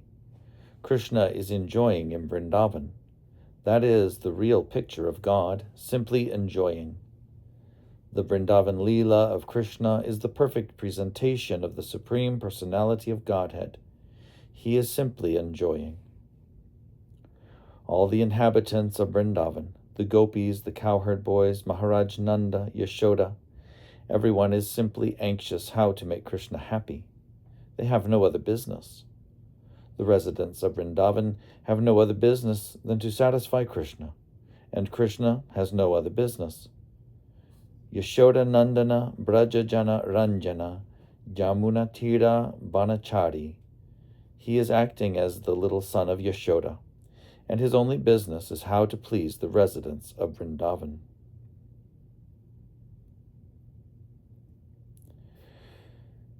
Yashoda Nandana Braja Jana Ranjana Jamuna Tira Vanachari. He is wandering in the forest of Vrindavan on the bank of the Jamuna. This is the actual picture of the Supreme Personality of Godhead. But Brahma, Indra, big demigods, they are also bewildered. They are sometimes mistaken how this cowherd boy can be the Supreme Personality of Godhead. Just like some of us think like that. But those who are thinking like that, for them also there is manifestation of Krishna's supremacy. Gopi Jana Vallabha Girivardhari. Although he is engaged in pleasing the residents of Vraj, when there is need, he can lift up the Govardhan hill at the age of 7 years, or he can kill the Putana at the age of 3 months. So many demons used to visit daily. Krishna used to go with the calves and cows with his friends in the forest, and every day Kamsa used to send a demon to kill him. Aghasur, Bakasur, Dhenukasur, so many. So also Krishna is playing just like a cowherd boy. His supreme mercy as the Supreme Personality of Godhead is never absent there. That is God. God is not created by meditation. God is God. God is never manufactured. We should know this. On the third morning, after introducing Jaya Radha Madhava, Prabhupada again sang it with the devotees responding. Then he began to explain it further. Radha Madhava, he said, have their eternal loving pastimes in the groves of Vrindavan. He stopped speaking. His closed eyes flooded with tears, and he began gently rocking his head. His body trembled. Several minutes passed, and everyone in the room remained completely silent. Finally, he returned to external consciousness and said, now, just chant Hare Krishna. After this, the Radha Krishna deities of Gorakhpur became known as Sri Sri Radha Madhava. Kaushalya would regularly wash the temple floor while Prabhupada gave his Srimad Bhagavatam lecture. One morning, Prabhupada interrupted his lecture. Just see this girl, he said. Kaushalya was down at the other end of the room scrubbing. This is first-class service. The next day, Prabhupada called Kaushalya forward. Every morning you are washing the floor so nicely, he said, but this morning you are washing the floor like a crow takes a bath. Prabhupada shook his hand, as if flicking water about. You do not know how to wash the floor. I'm going to show you. Prabhupada came down from his Vyasasana and walked to the other end of the room, followed by all the devotees. Where is your bucket? Kaushalya brought over her bucket. Prabhupada asked for a rag. She gave him hers. He then crouched down and started scrubbing. This is how you wash the floor, he said, with lots of water. And you do it a section at a time. It should be done in 2 stages, first with a wet rag and then with a wrung rag. The devotees stood in amazement watching. Several times Prabhupada repeated the procedure, washing a section of the floor and then drying it, careful not to touch the clean area with his feet. See, he said, that is expert. When Tamal Krishna requested Prabhupada to move on to Bombay and bigger preaching, Prabhupada replied, let us see if Krishna wants us to have this place. Hansaduta also became restless to preach, and Prabhupada sent him with a group of brahmacharis to Aligarh and Agra. Little appeared to be happening in Gorakhpur, but Prabhupada had plans. He was still negotiating with the university authorities for land for constructing a temple. Quote, if we are successful in our attempt, it will be unique in all the world, and soon more and more college campuses will follow. Ellipses. And if we can establish a seat of Krishna consciousness, then students may take their doctorate degree in Krishna consciousness and go out and preach all over the world. Unquote. Prabhupada had 3 goals: to reach the Gorakhpur University students, to introduce kirtan into the factories, and to introduce kirtan into the homes. The main obstacle was lack of commitment from the local people. Many were willing to attend his evening lectures, but to actually surrender time, money, and energy in the service of Krishna was more difficult. At least the Radha Krishna temple was lively, and Prabhupada hoped the directors of Gita Press would turn the Krishna Niketan building over to ISKCON permanently.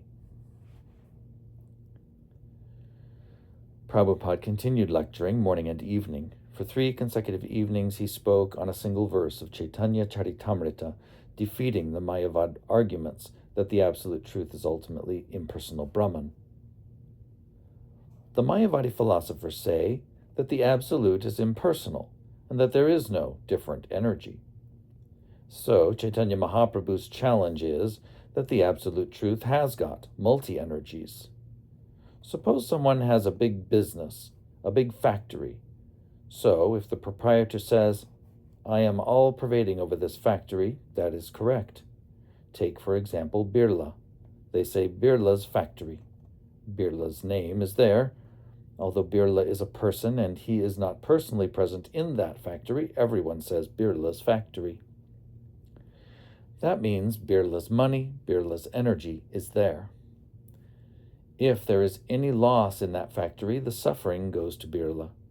Or if there is any gain in the factory, the profit goes to Birla. Therefore, Birla's energy is there in the factory. Similarly, the whole creation is a manifestation of Krishna.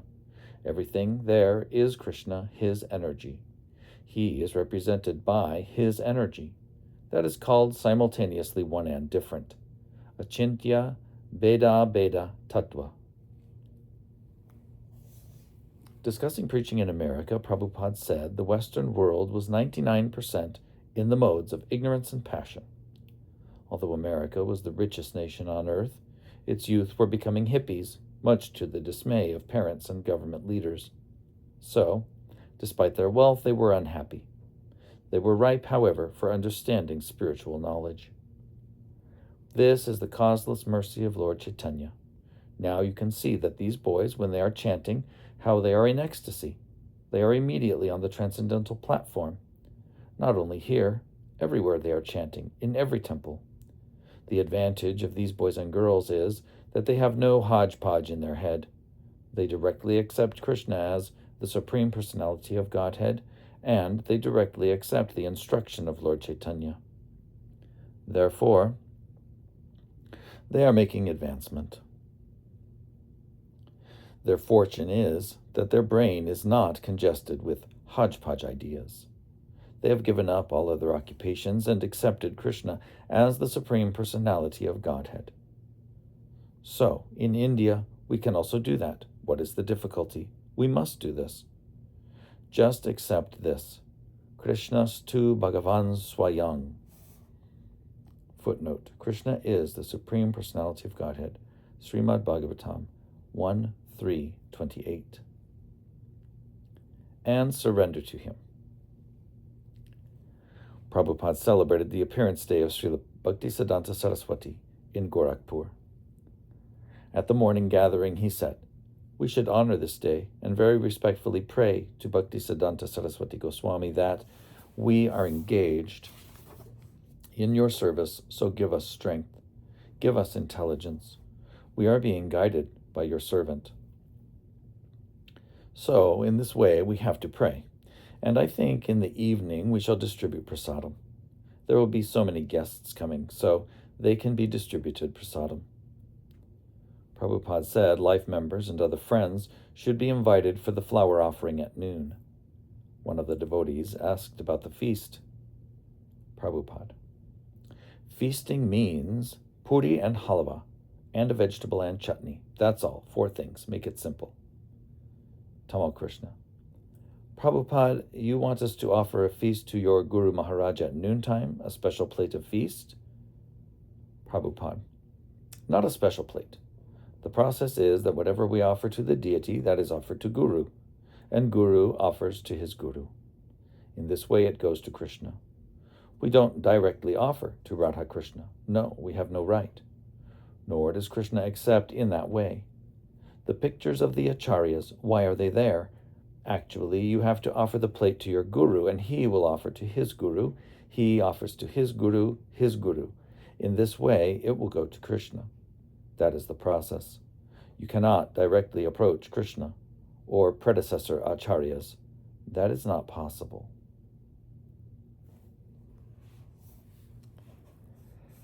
One day, Prabhupada visited Hanuman Prasad Potter. Mr. Potter had been gravely ill for some time, but he was able to sit up and speak briefly with Prabhupada. As the pioneer of the Kalyana magazine, which printed installments of the Mahabharata and other Vedic classics, Hanuman Prasad Potter was a world-famous patron of Indian religious thought. His inexpensive Hindi Bhagavad Gita translation had been distributed by the millions, so that even a poor man could have a copy of Bhagavad Gita. Mr. Potter had been a friend to Prabhupada when, in 1962, Prabhupada had come to him in Gorakhpur and shown him his manuscript for the first volume of the Srimad Bhagavatam. Accepting the importance of the work, Mr. Potter, by his word of approval, had helped Prabhupada get a donation for its printing from the Delhi industrialist Mr. Dalmia. Now, almost 10 years later, Prabhupada was showing Mr. Potter his recently published books, Krishna, the Supreme Personality of Godhead, Teachings of Lord Chaitanya, The Nectar of Devotion, and his magazine, Back to Godhead. Mr. Potter was impressed, and he and Prabhupada exchanged their sincere appreciation of each other's work. Mr. Suryakant Fogla. Hanuman Prasad Padar was my grandfather. He was very much ill at the time Prabhupada came here to meet him in his bedroom upstairs. There are certain things which cannot be explained, but they were talking in the language of their eyes. My grandfather expressed some gratitude, some affection, some regard by his eyes, and Prabhupada's reply was also in the same way. The appreciation from both sides could easily be seen and appreciated by the persons who were present. A lot of Prabhupada's disciples were there, and everyone was almost in tears when those two saints, great people, met and talked to each other. They were talking about the spiritual world, and they were praising each other for their deeds. My grandfather also was saying that what Prabhupada has done, it is unforgettable for anyone of the world. Because to take our Indian culture to Western countries, the credit entirely goes to our beloved Prabhupada. And he was the only person who took Radha Krishna and the holy name outside, in such a way that nobody else could and will be able to do in the future. Since Mr. Putter was ill and weak, Prabhupada left after about half an hour. Prabhupada had spent 2 weeks in Gorakhpur, and now he was eager to go to Bombay. Leaving 2 disciples behind to attend to the deity worship and continue preaching in Gorakhpur, he left. ISKCON's Bombay headquarters was a 4-room flat on the 7th floor of the Akash Ganga building. Rent was nearly 3,000 rupees a month, and the devotees had no guaranteed monthly income. Yet, because the building was in a vital, prestigious location, Prabhupada had taken the risk. Such a headquarters would be a necessary base for the preaching he wanted to do in Bombay, and his next preaching would be a grand 11-day Pandal program. If you are going to hunt, Prabhupada said, then you should hunt for a rhinoceros. In that way, if you don't succeed, everyone will simply say, "Oh, it couldn't be done anyway." But if you do succeed, then everyone will be surprised. Everyone will be amazed. As Prabhupada revealed his plans for a gigantic Pandal festival, the devotees became keenly aware that Prabhupada's inspiration was motivating all their preaching. Without him, they could never attempt anything so bold and ambitious as a giant Pandal festival in Bombay. Often, the American and European disciples had been billed along with him as if of equal importance, but the devotees saw themselves as only foolish servants, trying to help the genuine, pure devotee of the Lord. Although Prabhupada credited his disciples knew that Prabhupada was Krishna's empowered representative. He was their authority and personal link to Krishna. His words and actions evinced full transcendental potency. As Krishna was unlimited, Srila Prabhupada, Krishna's dearmost friend, was entitled to demand unlimited service on Krishna's behalf. In the service of Krishna, no project was impossible. Impossible, Prabhupada said, was a word in a fool's dictionary. But as Prabhupada unfolded his plans for the Pandal festival, the devotees doubted. How could they ever raise the money? How could they erect such a huge tent? Where would they get so much food, and who would cook it? Prabhupada seemed amused at their doubts. "You are all Americans," he said.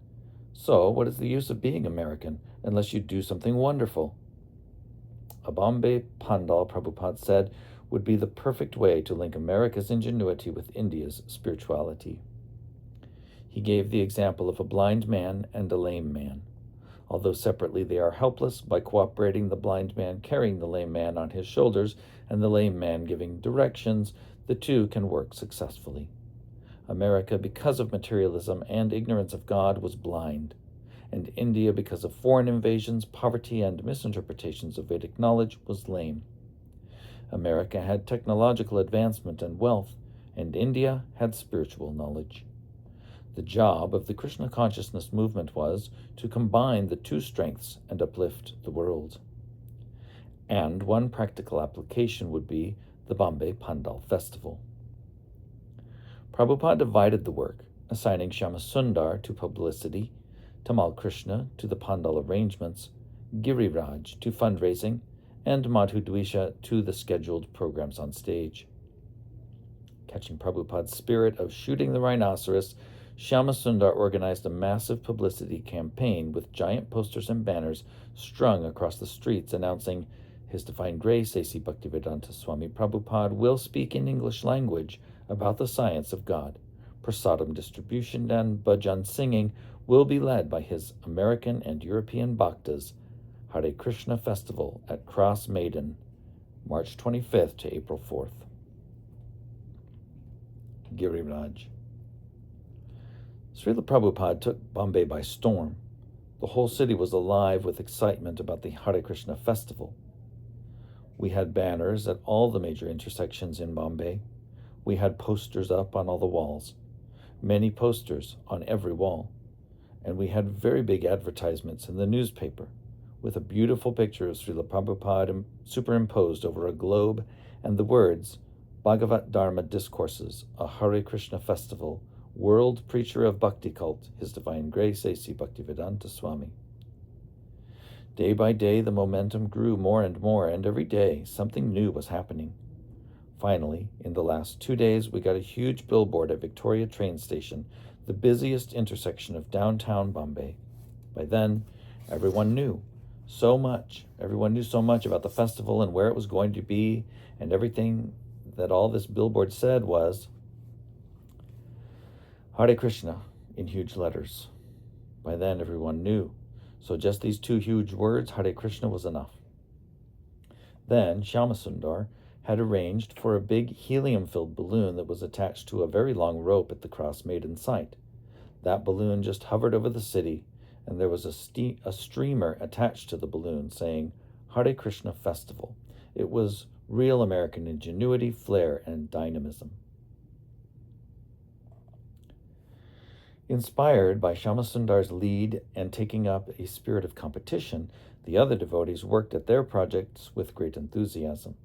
When Prabhupada called a meeting of the local ISKCON Life members and supporters, the turnout was disappointing, only about a dozen. And even those, on hearing the proportions of Prabhupada's plan, became hesitant. The festival would cost more than 100,000 rupees. Although some life members doubted whether the devotees could actually execute such a large production, a handful of stalwarts, Sadaji Lal, Chandulal Bal, Kartikeya Mahadevia, Kailash Seksaria, Ramchand Chabria, G.D. Somani, and others, vowed they would do their best to help raise the funds. Prabhupada remained actively involved, and he warned his disciples to be wary of cheaters during their business transactions. Every night, the devotees would report to him, and he would ask about many details. He wanted the best location, the best work, and the best price. He wanted to know everything. What about the cooking area? Are all the devotees working to their full capacity? Is the mailing list complete? Have the invitations been sent? What about the latrines? What was the cost for the sound system? He scrutinized every detail with sharp, critical intelligence. Giriraj's fundraising work was going well. He had donations solicited from businessmen and had printed a souvenir pamphlet. But he was feeling a strain, and he came to Prabhupada for solace. Can we use force in Krishna consciousness? He asked. Prabhupada frowned. No, we cannot use force. But what if we see one of the workers is lazy on the job and not doing what he is supposed to? No, Prabhupada replied, we can never use force. Well, what about in making life members? Force we cannot use, Prabhupada repeated, but we can trick them. He told a story about a boy who didn't want to do arithmetic. As soon as the teacher wrote 1 + 1 on the board, the boy would balk. So the teacher drew a picture of a cow on the board and asked the boy, if a man has 1 cow and then he buys another cow, how many cows will he have? The boy answered, 2. Thus, the teacher began teaching him arithmetic even though he was unwilling to learn.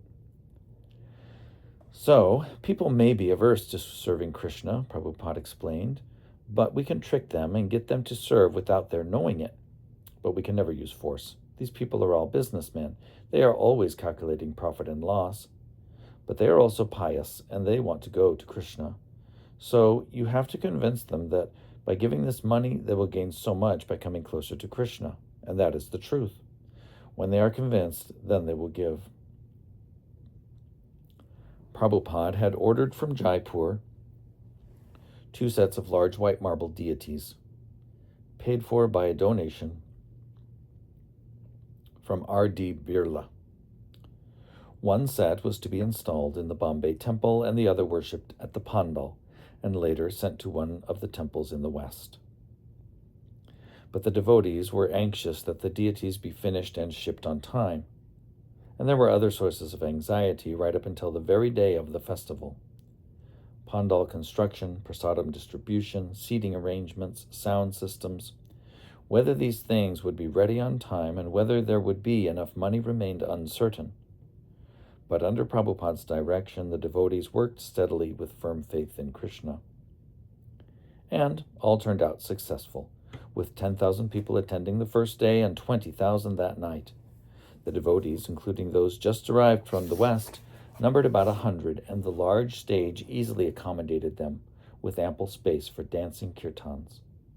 On stage, within a gorgeous golden-domed altar surrounded by profuse flower arrangements, stood Radha and Krishna. Prabhupada's large red Vyasasan, covered by a canopy, stood at stage center. Also on stage was a display of Prabhupada's books.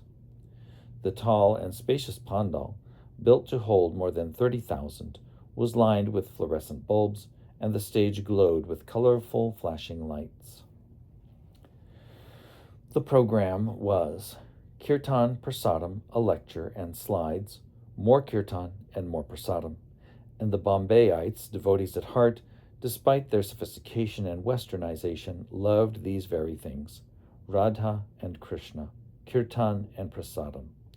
And that all this was being presented by Westerners made the pandal especially attractive. The cooks prepared prasadam at the pandal site, cooking over a hard coal fire and using big paddles to stir khichdi and halwa in woks 8 feet across. Each night the devotees would serve thousands of plates. Prabhupada's appearance in the evening was always the high point. He would sit on his Vyasasan like Saraswati would He would sit on his Vyasasan. Little Saraswati would walk out and garland him, and the crowd would cheer. He would wait for the crowd to quieten, which never happened. So he would just begin speaking, his voice ringing over the powerful sound system. He titled his first lecture, Modern Civilization is a Failure, and the Only Hope is Krishna Consciousness. Prabhupada sat, eyes half closed in concentration, addressing the largest audience that had ever assembled to hear him. His speaking was particularly forceful, as he glorified Krishna and criticized the enemies of Krishna. He spoke against governments that were not Krishna conscious, and against the gurus who neglected the worship of Krishna. He stressed the necessity of teaching Krishna's message to the whole world, while his godbrothers from the Bombay Gaudiya Math sat in the audience listening respectfully. And you are practically seeing that all over the world these Bhagavad Gita principles, Krishna the Supreme Lord, is being accepted. All these boys and girls who are dancing in Krishna consciousness, 4 years ago, 4 years back, they never heard of Krishna. Of course, some of them knew Bhagavad Gita because Bhagavad Gita is very widely read. But because Bhagavad Gita was not properly presented, although for the last 100 or 200 or more than that years, Bhagavad Gita is widely read all over the world, there was not a single Krishna Bhakta. But since Bhagavad Gita is being presented as it is, within 4 years there are hundreds and thousands of Krishna Bhaktas. That is our point, that you present the thing as it is, without any adulteration. Ellipses. So, it is our mission. It is India's culture. People are hankering after this culture, Krishna culture. So, you should prepare yourself to present Bhagavad Gita as it is. Then India will conquer all over the world by this Krishna culture, rest assured. But we are hankering after help from others. Our government men go there in America. Please give us wheat. Please give us money. Please give us soldiers. Simply begging business. But here is a thing which you can give to them. Simply begging does not glorify your country. Giriraj. Prabhupada was preaching forcefully to the people of Bombay, and every evening the pandal was packed with at least 20,000 people. Srila Prabhupada would preach so strongly, emphasizing following religious principles. He knew that these people are Hindus, but they are not following these principles. Prabhupada was speaking so powerfully that I knew that what he was saying would be hard for many of the audience to accept. We have something to give to the whole world. That is Krishna consciousness. Ellipses. Why you neglect this treasure of Vedic knowledge? And the summarized knowledge is Bhagavad Gita. So, if we simply try to understand Bhagavad Gita as it is, we understand immediately the science of God. And because we are all parts and parcels of God, we are actually hankering after uniting with God. That is our seeking. Anandamayo Vyasat. God is Anandamaya, by nature full of pleasure. And we, being part and parcel of God or Krishna, we are also Anandamaya. But we are seeking Ananda, pleasure, in a different atmosphere, in the material atmosphere. Therefore, we are being baffled. The only remedy is that you take to Krishna consciousness and you will be happy. So, it is the duty of every Indian to understand this science. Giriraj. At that time, I was thinking, if Prabhupada had wanted to flatter the audience or compromise his philosophy, he could have attracted millions of followers. But because he was preaching so boldly and forcefully without compromise, many of the audience did not like it, because it was a challenge to their sense gratification and to their sentiment. This is a science. It is not a dogmatic bluffing thing. It is a science, and spoken by the Lord himself, and understood by all the acharyas. Krishna says, Acharyo Pasanam. We have to understand things through the acharyas. Acharyavan Purusho Veda. One who is not following the footsteps of the acharyas, he cannot understand anything. Krishna also says, Tad Vijnanartam. That is said in the Kantopanishad. Tad Vijnanartam Sagurum Eva Bhigachet. Krishna says, Tad Vidhi Pranipatena Pariprashenena Savaya. So, everywhere the same instruction is there. You approach a person who is coming in disciplic succession, Evam Parampara Praptam, and try to learn Bhagavad Gita as it is. Your life will be sublime. Your life will be successful. That is our mission. Giriraj.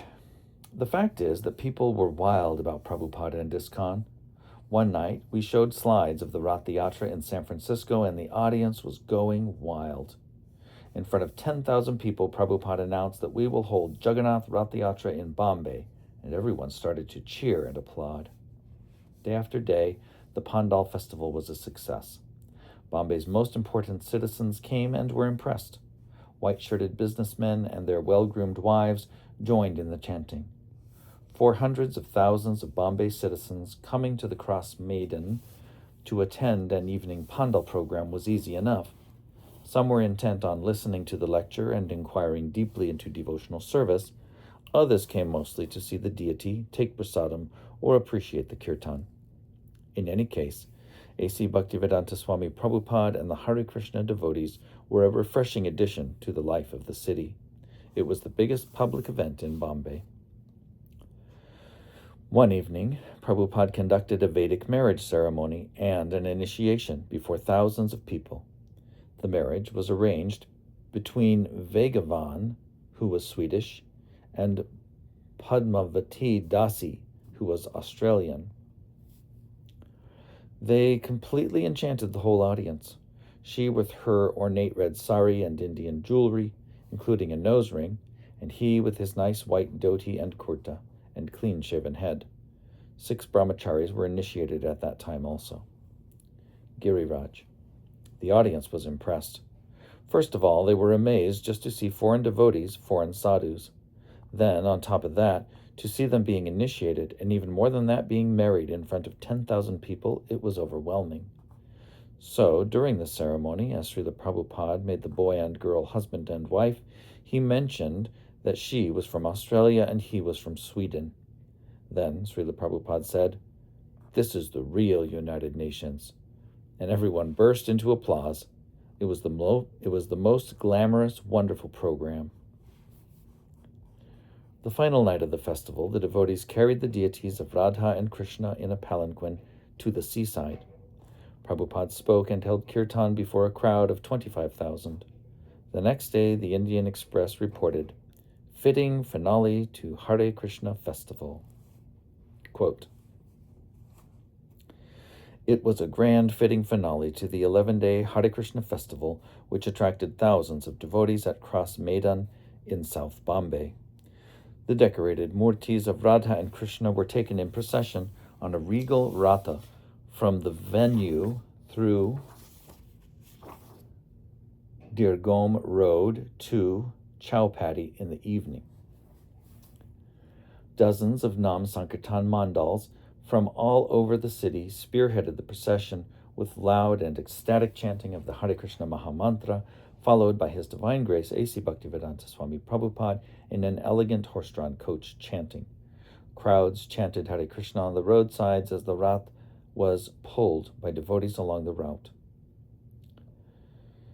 At Chowpatty, the 4-foot-tall deities, splendidly dressed and decorated with jewels and garlands, were displayed on their magnificent Singhasana throne, donated to the Hare Krishna movement by Madhav Bhog and Mumba Devi temples. During the celebrations, Prabhupada spoke from the Gita and Srimad Bhagavatam daily, morning and evening. More than 30 of his foreign disciples conducted kirtan, artik, and film shows in the specially erected pandals. Prabhupada will deliver his final public message to the citizens before leaving in a few weeks on a preaching tour of the major cities of Russia." Unquote. Bombayites would not soon forget the Hare Krishna festival, and a letter from Prabhupada to the ISKCON life members pledged that it had been only the beginning. Quote, "By the grace of their lordships, Sri Sri Radha and Krishna, our recent festival in Cross Maidan exhibition ground has been counted a grand success, and quite noticeably the spirit of bhakti has been actively revived in Bombay. My blessings go especially to all of you who have joined with us in service. As you may know, my plan is to establish in this most auspicious city a unique international Krishna conscious training center, where hundreds of persons from abroad may be educated in the Vedic way of life, while at the same time Indian boys and girls may be trained up for prachar, preaching work, in foreign countries. We will construct classrooms, workrooms, dormitories, kitchen for large-scale public prasad distribution, a lecture hall, library, and a beautiful temple for the glorification of Radha and Krishna. We are on the threshold of bringing this important project to fruition, and we are very excited to inform you the progress made in this respect. You will agree with me that your active participation and your direct involvement in this is most essential, and hence I appeal to you to spare your valuable time for Krishna and make it a point, in spite of your extremely busy life, to extend your unstinted cooperation. It is proposed to hold a meeting on Monday, the 26th of April, 1971 at 6:30 p.m., Akash Ganga, 7th floor, 89 Bulabhai Desai Road, Bombay, 26, to discuss and to finalize plans to channel our united energies to achieve the goal. It will also be a great opportunity for like-minded Krishna devotees to meet, to have darshan of the deities, and to exchange views and suggestions to make rapid progress in spiritual life. I very much want to meet you again, so kindly make it a must to attend our meeting. There is a lot of ground to be covered to spread Krishna consciousness to millions and millions of our slumbering brothers and sisters." Unquote. That so many were accepting ISKCON and the Sankirtan movement as bona fide testified to the purity of Srila Prabhupada's presentation of Lord Krishna's teachings. His teachings were not sectarian. They were meant for everyone all over the world. He was teaching love of Krishna, the universal principle for all humanity. In his lectures at the Pandal, he had lamented that although India was known as the land of religion, where God consciousness had traditionally permeated society, India's leaders were becoming atheists and communists. Whether Indians, polluted by the madness for sense gratification and confused by a hodgepodge of pseudo-religious teachings, could still recognize and adopt the real thing, remained to be seen. But at least in Bombay, the Pandal program had had a great effect.